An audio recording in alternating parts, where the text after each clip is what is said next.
네, 반갑습니다. 교류의 키, 이제 종말론 마지막, 우리 조직 신학 종말론에 이르렀습니다. 그래서 오늘 종말이신 그리스도, 예수님께서 죽은 나사로를 살려셨습니다. 그러면서 그분이 부활하실 예수 그리스도를 말씀하십니다.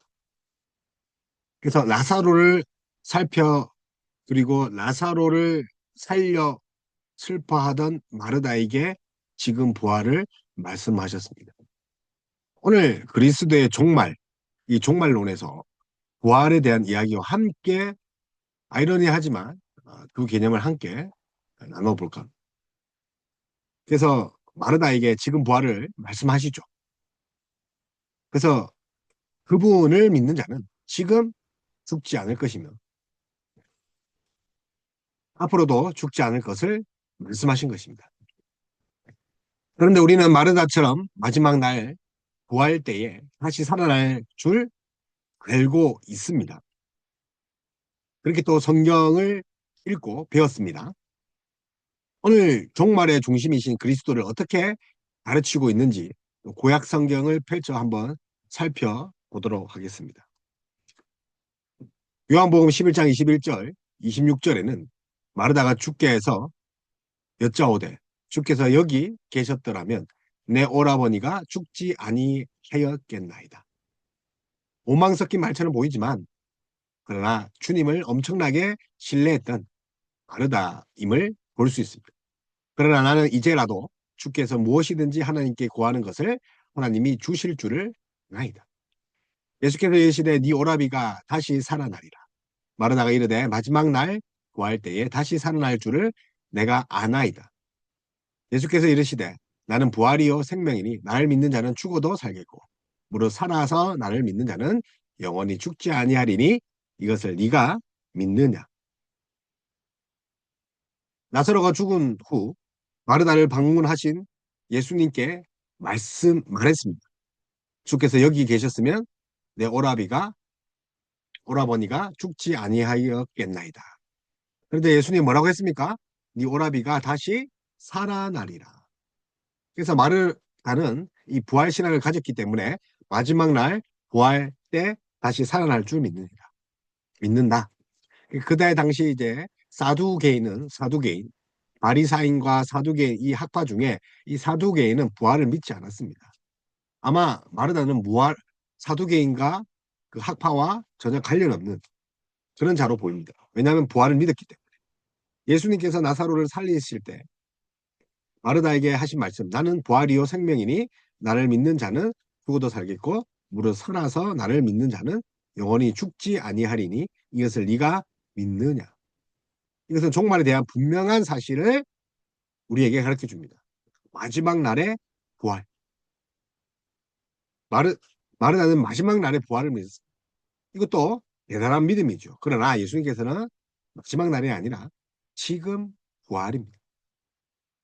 그분을 믿는 자는 지금 죽지 않을 것이며 앞으로도 영원히 죽지 않을 것을 이야기합니다.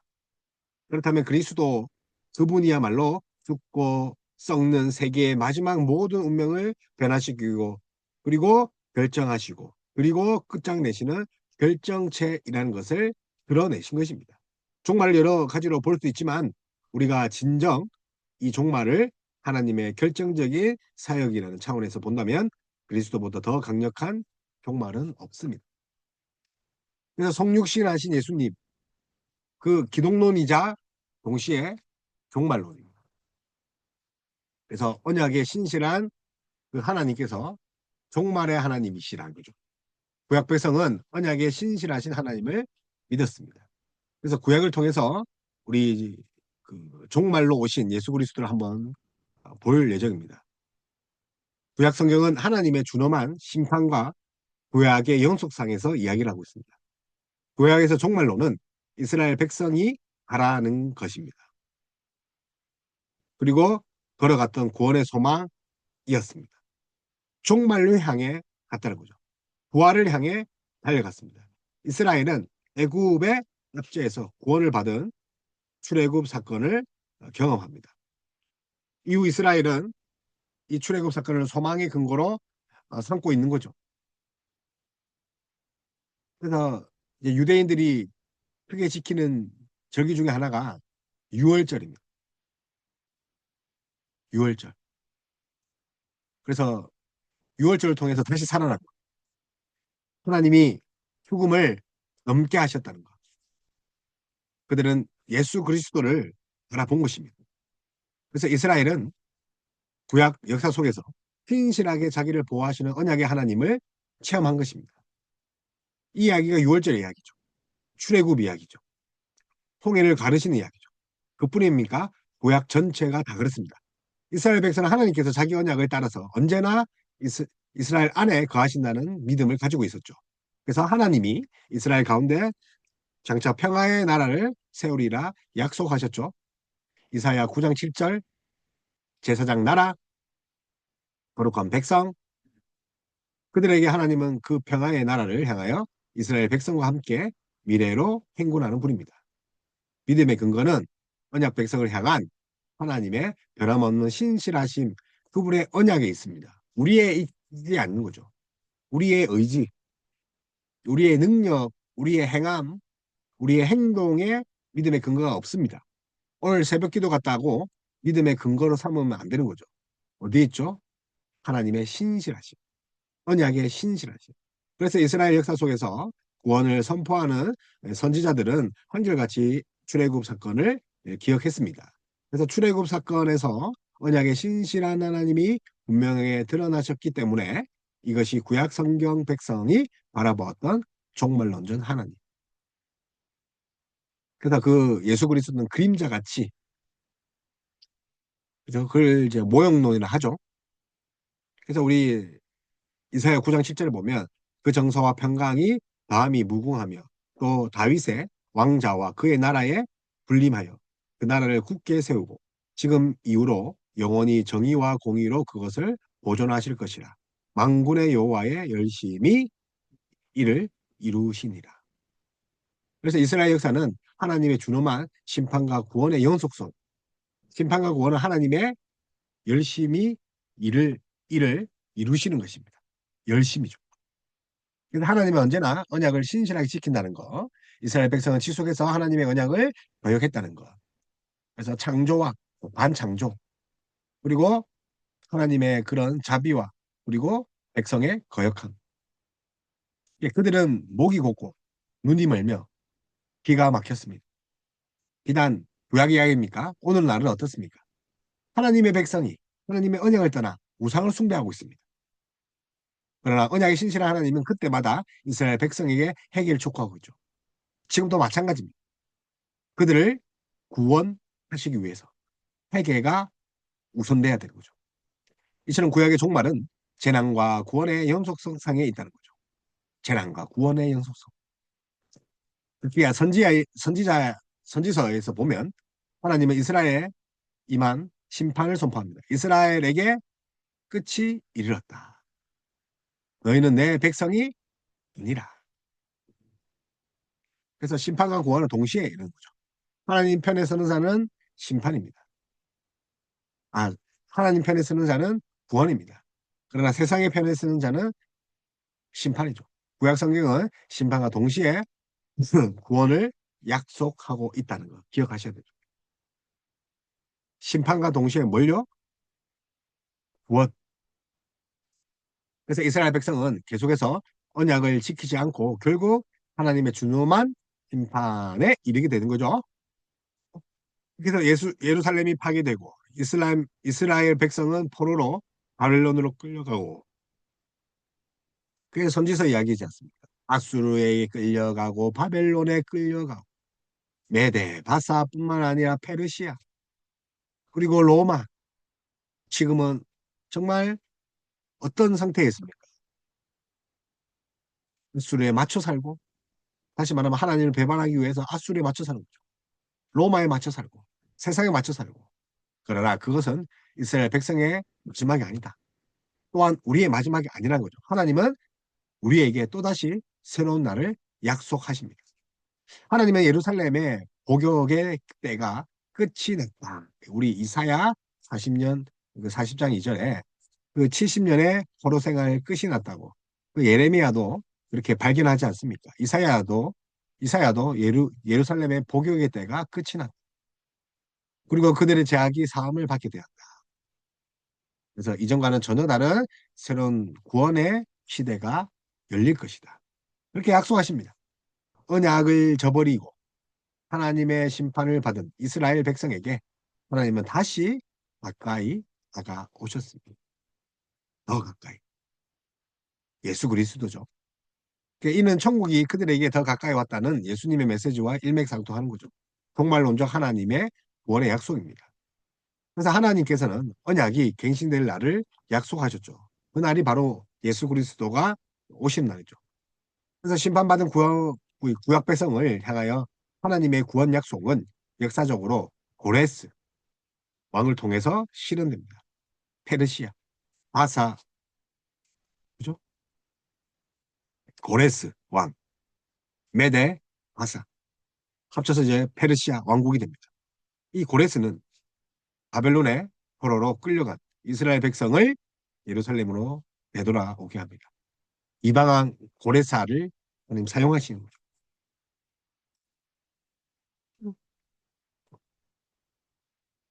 이것은 하나님의 정말 숨은 하나님의 계획입니다. 숨어 계시는 하나님이 우리를 구원하신 거죠. 이스라엘 백성을 구원하신 거죠. 누구를 위해서? 고레스 왕. 이방이 도리어 이방이 도리어 예루살렘의 재건에 협력하고 종로를 하도록 만드셨다는 거예요. 하나님의 심판은 언제나 구원을 전제로 한다는 거 염두해 있어야 합니다. 그래서 한쪽 문이 닫히면 반드시 한쪽 문을 열어두시는 분이 하나님. 최후의 심판이 아니라 이 땅에 살 때 우리는 언제든지 회개해서 하나님께 돌아올 수 있는 그 탕자의 비유가 그렇지 않습니까? 심판하신 하나님은 동시에 구원하신 하나님이라는 거죠. 이제 이스라엘 백성에게 새로운 날이 시작되었습니다. 그러나 이는 하나님의 약속하신 최종적인 구원이 이루어진 것은 아니었습니다.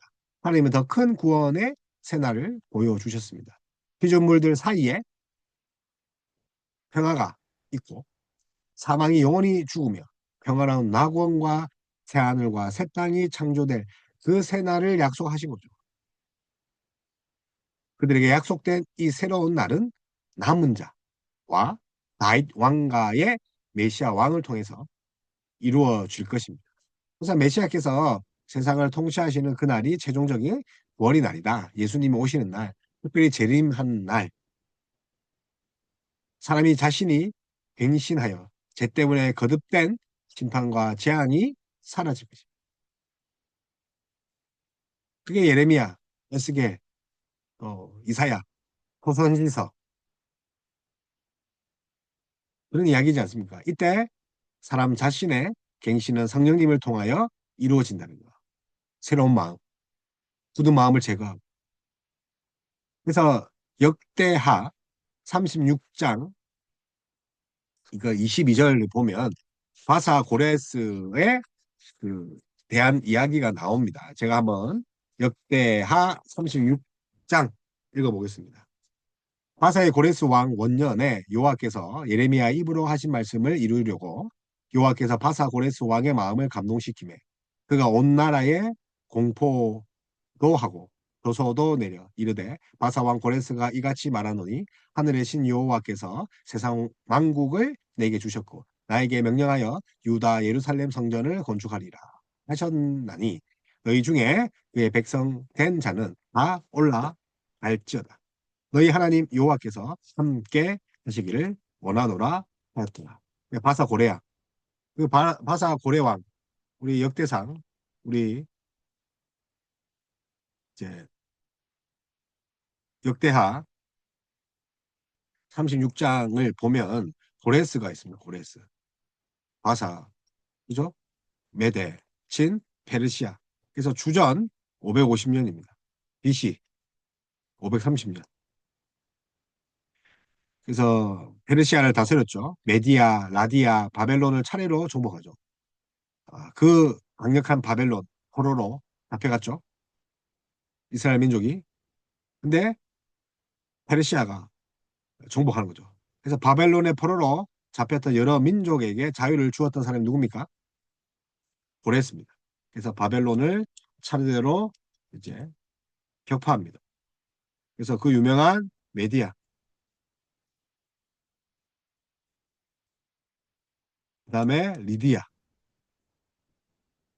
그리고 바벨론이죠. 그래서 유대인도 이때 해방되어서 예루살렘으로 돌아가게 되는 거죠. 남은 자 이사야 선지자는 고레스의 기름 부은 자로 묘사하는 거죠. 고레스 해방하는 자.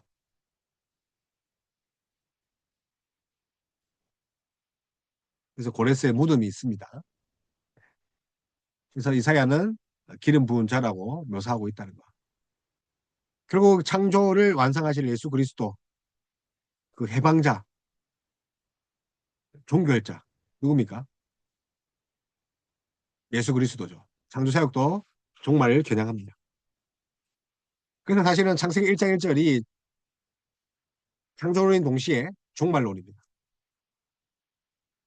왜냐하면 우리는 창조와 동시에 어디로 향해 가고 있습니까? 종말로 향해 가고 있기 때문에.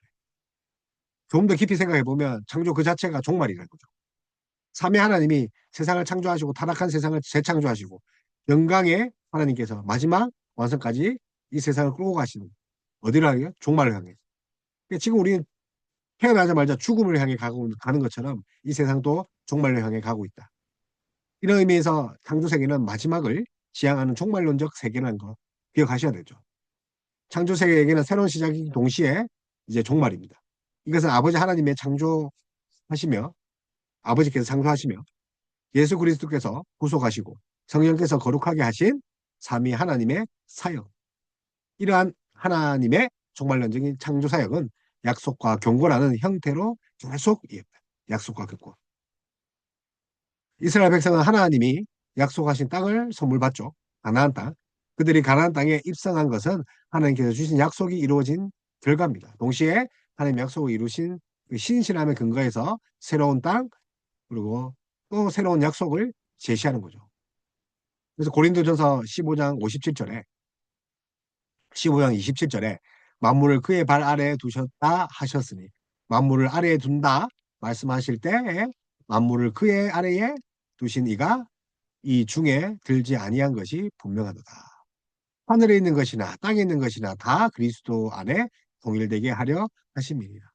결국은 창조가 어디로 가는 거죠? 그리스도 안에서 통일되게, 종말론을 향해 가는 거죠. 그래서 새 창조 사역도 종말을 바라보는 거죠. 하나님의 새로운 약속은 완전한 시대, 창조의 완성을 바라보게 하는 것. 이는 안식과 방언과 예언이 폐지되는 날까지 계속될 겁니다. 안식이 이제 없겠죠. 새해과 새 땅에는. 그래서 안식은 종말의 모형입니다. 우리 주일날 예배는 종말의 모형. 다시 말하면 하나님 백성이 하나님과 영원히 살 것에 대한 모델입니다. 하나님이 약속하신 창조의 왕성인 안식은 요수아가 가나안 땅에서 주지 못했고, 하나님의 백성에게 안식할 때가 여전히 남아 있었다. 하나님의 백성에게 안식할 때. 그래서 요수아가 가나안 땅을 다 정복하지 못한 이유는, 진정한 안식은 누가 있다고요? 하나님의 백성에게 안식할 때. 곧 예수 그리스도를 통하여 이루어지는 약속이라. 그래서 하나님이 약속하신 창조의 완성인 안식은 여호수아가 가나안 땅에서 주지 못했고, 하나님의 백성에게 안식할 때 여전히 남아 있었죠. 이것이 예수 그리스도를 통해서 이루어지는 것. 신약 시대에 이르러 예수님께서 이미 그 약속을 이루셨지만 아직 그 약속이 온전하게 드러나지 않은 상태. 지금 우리는 주님의 날, 주일, 거룩한 주일을 지키며 새로운 안식의 약속을 소망해야 합니다. 안식은 그저 주일은 내가 그저 드리는 것이 아닙니다. 영원한 안식을 바라봅니다. 그래서 안타까운 것은 예배를 우습게 알고 또 본인의 바쁜 일정 때문에 예배는 안 드려도 된다.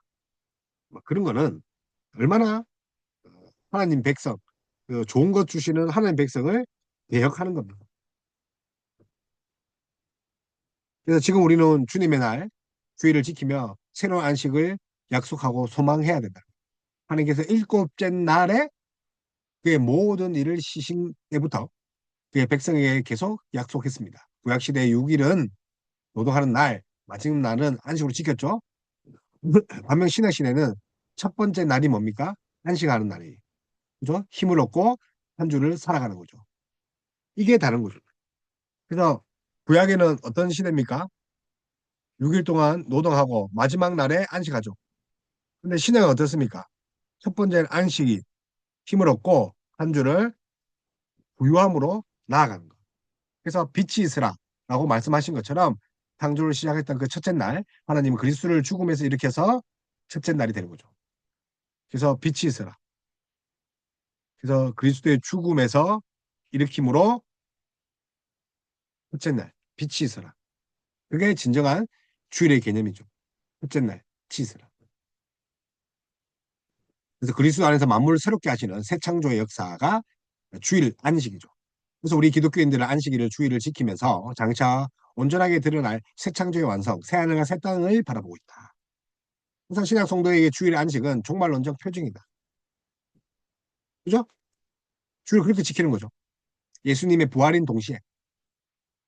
그래서 우리는 이미 그리스도께서 성취하신 새 창조의 시작과 장차 온전하게 드러날 영원한 안식의 완성 사이에 종말을 하고 있죠. 그래서 이미 그리스도께서 성취하신 새 하늘과 새 땅과 장차 또 우리에게 도래할 영원한 안식 사이에 우리가 하는 것. 그래서 7일은 우리의 안식일이 이날의 마지막 날은 저녁이 아니고 영원한 제8일이 되리라는 거예요. 이게 어거스틴의 하나님 도성이죠. 그런 말이 있습니다. 우리 한번 볼까요? 어, 그래서 어거스틴은 제7일은 우리들의 안식일, 이날의 마지막 저녁이 아니고 영원한 제8일이 되리라. 혼만이 아니고 몸 자체에 영원한 안식을 예포하는 그리스도의 부활로 성화된 주님의 날이라. 그때 우리들은 쉬면서 보고 보면서 사랑하며 사랑하면서 찬양하리. 보라 끝없는 끝이 이르러리라. 우리들의 끝이란 끝없는 나라에 이르는 것이 아니고 달리 무엇이리요. 아우구스티누스의 하나님 도성의 장면입니다. 그래서 우리는 지금 종말론을 향해 가고 있죠. 구약 백성 언약의 신실한 하나님을 믿었죠. 그래서 자기의 행위가 아니라 자기의 모습이 아니라 자기의 의지가 아니라 결국 출애굽 사건을 통해서 언약의 신실한 하나님을 믿게 되는 근거가 된 거죠. 출애굽 사건이 그런 근거예요. 하나님 살아계시고 약속을 지키시는 신실함. 하나님께서 언제나 그들 안에 거하십니다. 그게 바로 6월절 패스오버 사건이죠. 하나님의 평화의 나라를 세우실 것이다. 뿐만 아니라 심판과 구원이 동시에 만나요. 그래서 하나님은 언약을 신실하게 지켰지만 이스라엘 백성은 뭐죠? 거역했죠. 그래서 회개를 촉구하죠. 회개를 촉구하고 구원을 하시죠. 회개가 반드시 선행돼야 된다. 정말로는 심판의 선언이죠. 그래서 이스라엘은 하나님이 베푸신 은혜를 경험하고 그 역사를 알고 있습니다. 알고 있었습니다. 그리고 하나님께서 범죄할 때마다 선지자를 통해서 엄중한 경고를 말씀하셨죠. 그럼에도 이스라엘 하나님 어땠습니까? 배역했습니다. 이스라엘 백성은 배열했죠. 이스라엘 역사들을 보면 그들은 왜 그랬으며 종말 때에 사는 우리가 어떤 점을 배워야 되는지 우리 심각하게 고민해야 됩니다. 하나님을 마음에 모셔드리지 않았다는 거죠. 동시에 구원을 약속하시고 심판을 약속했었던 거. 심판 피하기 위해서는 반드시 회개. 하나님의 구원 약속은 천국이 가까이 왔다고 약속하십니다. 그것이 바로 심판과 구원입니다. 그 말씀을 예수님이 그대로 하셨죠. 천국에 가까이 왔다. 구약 성경은 언약이 갱신되는 날을 약속한 겁니다.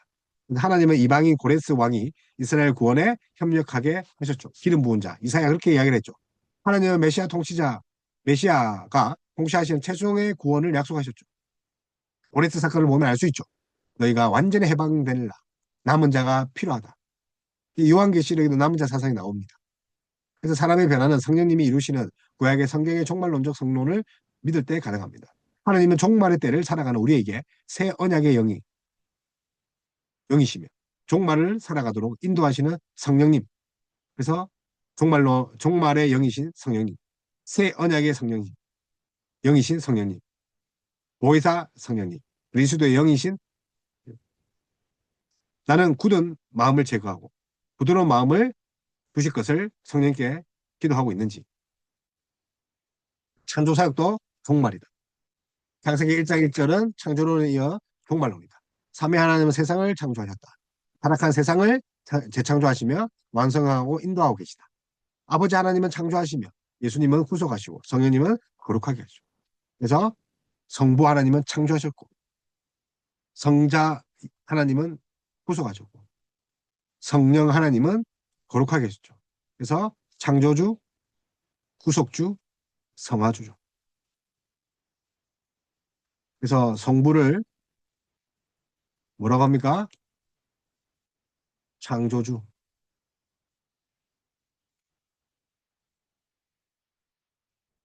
그 다음에 성자는요, 구속주. 성령을 뭐라고 합니까? 우리를 거룩하게 하니까 성화죠. 그래서 창조주, 구속주, 성화주께서 신실한 약속과 동고의 형태로 지금도 우리에게 옵니다. 약속과 경고죠. 우리에게 끝없이 지금도 해결을 요구하십니다. 하나님의 종말론적 창조 사역입니다. 종말론적 말은 좀 아이러니하지만 종말론적 창조 사역은 뭐라고요? 우리에게 끝없이 약속을 하시고 신실하게 이어가실 뿐만 아니라 경고하십니다. 그래서 새 창조 사역도 종말이라고. 그래서 온갖 안식을 말하고 약속하는 세상 속에서 나의 진정한 안식은 어디에 있습니까? 종말이어야 됩니다. 주일, 그리스도가 부활날 첫날을 주일에 해죠. 빛이 있으나 그 말과 동일합니다. 장차 오신 그러날, 그런 예수 그리스도께서 새 창조를 말씀하시고 있는 거죠. 그래서 오늘 종말론에 대해서 우리가 한번 종말이신 그리스도에 대해서 한번 나눠봤습니다. 다음 시간에는 창조가 종말론적 관점에서 하나님이 끝없이 종말론적 창조 사역으로 이제 보고 끝없이 약속하시고 끝없이 경고하시고 회개하길 원하고 그러면 구체적으로 종말론적 삶을 어떻게 살아야 될지 우리 다음 시간에 한번 본격적으로 나눠보도록 하겠습니다.